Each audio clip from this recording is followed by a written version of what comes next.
Chapter 10 begins with one more burst of romanticism as the healing powers of nature are emphasised once again.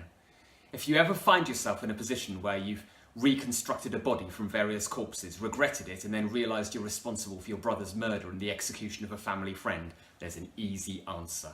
Go for a walk in the mountains. As Victor contemplates the unstained snowy mountaintop, the glittering pinnacle, the pine woods and ragged bare ravine, the eagles soaring amidst the clouds, they all gathered round me and bade me be at peace. At one point, the restorative and comforting qualities of nature are emphasised when he says, "They elevated me from all littleness of feeling, and although they did not remove my grief, they subdued and tranquillised it." I wonder whether the word elevated could be significant here. Is there a sense of escapism, perhaps, raising himself up above, beyond the reality of life that has become so disturbing and traumatic for him? With the animals and the elements gathering around him, Victor can isolate himself, disengage from people and society and the complications that relationships can bring. When he wakes up the next morning, however, Shelley uses sympathetic background in that the weather is very much foreshadowing the fact that things are going to take a turn for the worse for Victor. We're told that dark melancholy clouded every thought. The rain was pouring in torrents and thick mists hid the summits of the mountains.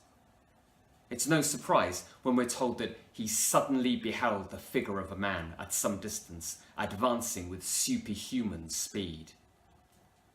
Look at the word superhuman. Look at the fact that he bounded. The power and speed and size of the creature are emphasised as the tension rises and emotions are stirred.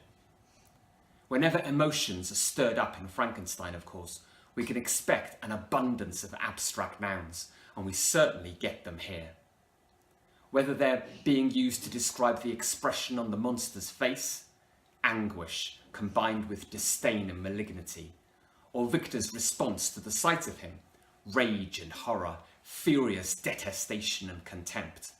They signal an intense, heightened atmosphere of extremes, a typically Gothic feature of the novel. Look at Victor's response when he eventually speaks. The dialogue is packed with exclamatives and interrogatives as he shouts, "Devil, do you dare approach me? And do not you fear the fierce vengeance of my arm wreaked on your miserable head? Begone, vile insect." What lies beneath this response? Well, to start with, I don't know about you, but I might not be quite so bold when confronting a gigantic living corpse who just murdered my brother. Maybe it's sheer anger that sets the adrenaline pumping and inspires him with the courage to face his foe head on. Or maybe it's arrogance. He's not the humblest of characters, is he, our Victor? Is it just the self-centered superiority of someone who's used to playing God that we're witnessing again here? Or maybe it's repulsion at himself. If Victor and the monster are meant to be doubles, which is another one of the Gothic features of the novel, if we're meant to ponder the similarities between them, if perhaps the monster represents a part of Victor's psyche in some way, is it self-rejection, self-hatred that we're witnessing? Maybe he realises what he's created, a version of himself, and he doesn't like what he's seeing in the mirror. Whatever the underlying reason, he seeks to detach himself from the monster. He attempts to dehumanise it by labelling it a vile insect.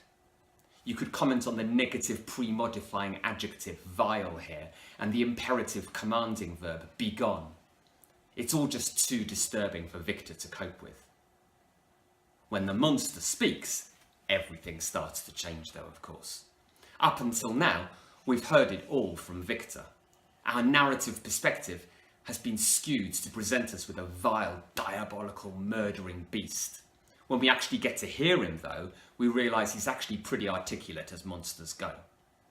How can you condemn a creature that's educated enough to quote from Paradise Lost? When he says, "I ought to be thy Adam, but I'm rather the fallen angel."